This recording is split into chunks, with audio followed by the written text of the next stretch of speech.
Hi everybody, it's Ramona here again from Connect to Your Angels with the weekly Oracle card reading. How are you all doing? I hope you are managing to get through Mercury retrograde without too many bumps in the road. And just to let you know, that's going to end on November the 10th. So hang in there a little bit longer to get through. But just remember to give yourself extra time if you're traveling, to have extra copies of confirmation numbers, itineraries, and make sure if you're working with electronics, you back everything up, maybe have extra batteries, that kind of stuff. So it's not a great time to be beginning anything new, but it is a great time to finish up old projects or to review things and kind of take stock of where you've been coming from so that when it's over, you can charge and move ahead. I also want to remind you that I'm now set up on a new email system. So if you'd like to be a member of my angel community, then please go to my website, www.connecttoyourangels.com, and it's the number 2, not the word 2.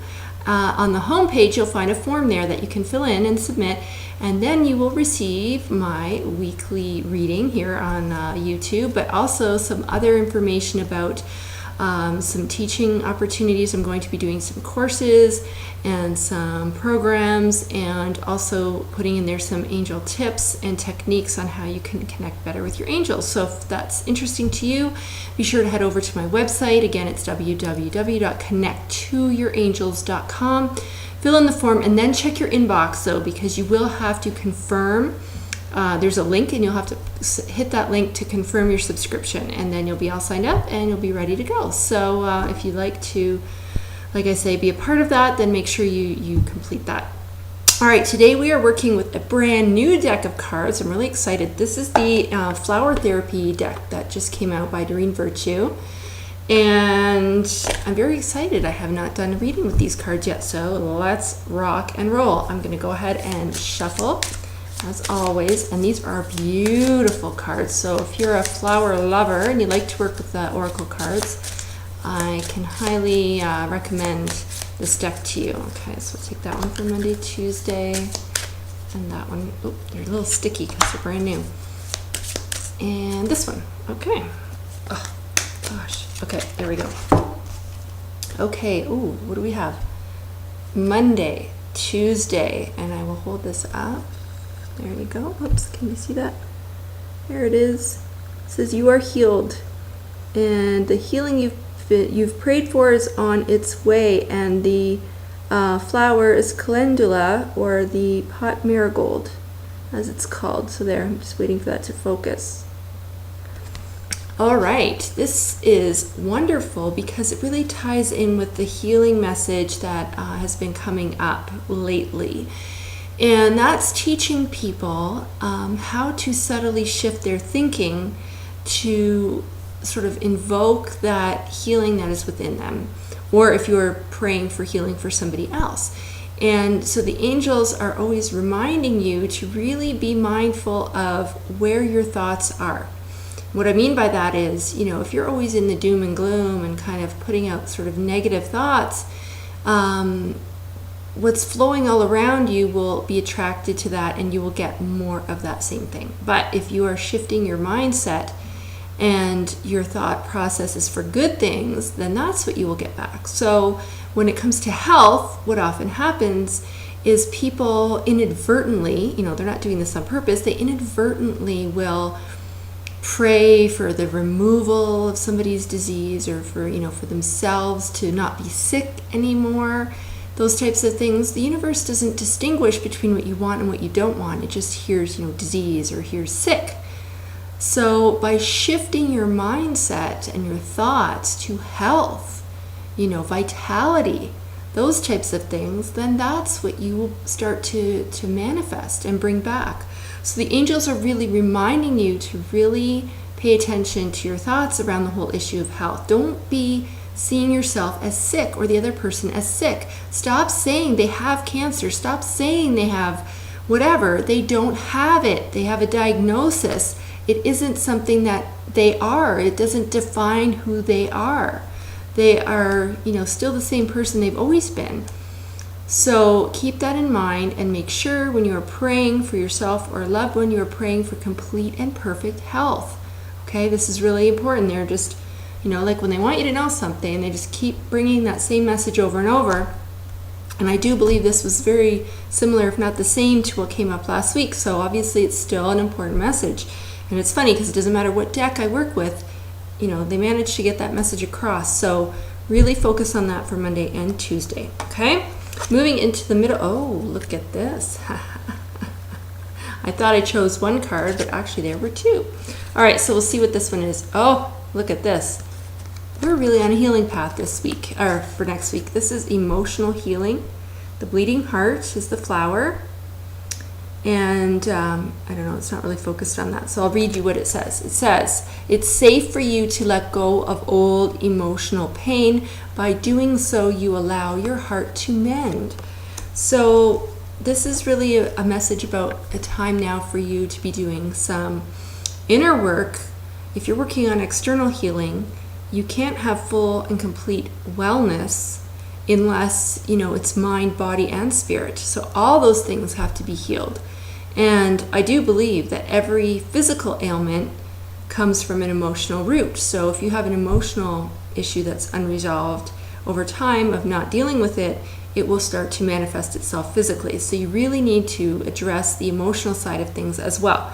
So this is about doing some inner work, some forgiveness work, and realizing you have to also start with forgiving yourself and letting go of any resentments and anger that you're holding on to. And by shedding that, then you can start to really heal emotionally. There's that saying that when you hold on to unforgiveness in your heart, it's like drinking poison and expecting the other person to die. And that is to illustrate how detrimental it is to ourselves when we hold on to those things. So this is time now for you to look at doing some inner work, some inner healing to help you with the external part as well. All right, and the one that was stuck to that is about family harmony. So probably some of the emotional stuff you're healing with has a tie-in with stuff that's come from family. So I'll just hold this up. Oopsie. Chrysanthemum, so pretty. Family harmony. And the message says, your loved ones form a strong pillar of support. Embrace their love and put the past issues behind you. So really, that's what it's funny these were stuck together because they are so cohesive in what they are trying to say. It's about, needing to move forward so your heart can mend, put the past behind you. Don't dwell on that. Don't hold on to that. Like I said, it's like drinking that poison. And that's what it does over time. It slowly poisons your own body, right? And can finally manifest physically. So you need to let that go. Cut it away. Imagine you're throwing that into a volcano. Whatever imagery works for you so that you can start to heal on an inside, on an inner basis, which will then transform the outer part of your life as well. All right, so into the weekend. Oh boy, like I said, when they want you to know something, they really want you to know something. So this is Snapdragon. And the message on here says, release all anger. Release all anger. And I'll read to you the message. It says, don't give power to negative words by saying them. Speak from your higher self and make your communications peaceful and loving. Ooh, that's good. Because just like I said, we need to be careful of what we're praying for when we want health. Make sure we're asking for health and not the negative, sick and illness and all that kind of stuff. That goes with anything, any thought patterns we have. We always want to be making sure we're on a higher level of the words we're using too. So it's really what the angels are saying is think before you speak. It's so true. Before you blurt something out, think of what that really is going to do to the person you're having that conversation with, right? Don't let your words be daggers and arrows. There's a way to have a conversation with somebody in a loving way. Even if, the subject matter is touchy and things like that, you can still get your point across without having to be vicious in your words that you are using. And with regard to the releasing of the anger, that just echoes the message that we were saying before, to let that go. And what the angels are actually showing me is to write, if you don't feel like you have a method to release and to let go of some of that stuff you're holding on to, write it down. Sometimes people find it really helpful to write it in the form of a letter, right? Not that with the intention that you would actually ever send the letter, but you can write it if it's to a specific person that you're having those feelings towards. You can write it all down, and that way at least you're getting it out. You're not stuffing down and letting that slowly grow into like a malignancy within you. All right, so that is something to consider as a way to release and get that out. And then if you like further release, some people will then burn the letter, right? The idea of that being symbolic of release and starting over. From the ashes something new will grow, so you release that, you're done with it, and you can move on. All right, so I love these cards. They're just so pretty. Look at all. I just love them. So that's the message for this week. A lot of healing work to be done. So let me know how that goes. You can post here on YouTube. You can drop me a line at Facebook or Twitter. My Twitter handle is Ramona Remisat, and the last name is spelled Remesat. And you can let me know how your healing work is going, okay? Wishing you all a very peace-filled and stress-free remainder of Mercury retrograde. Enjoy your week, and we will see you here back in November, folks.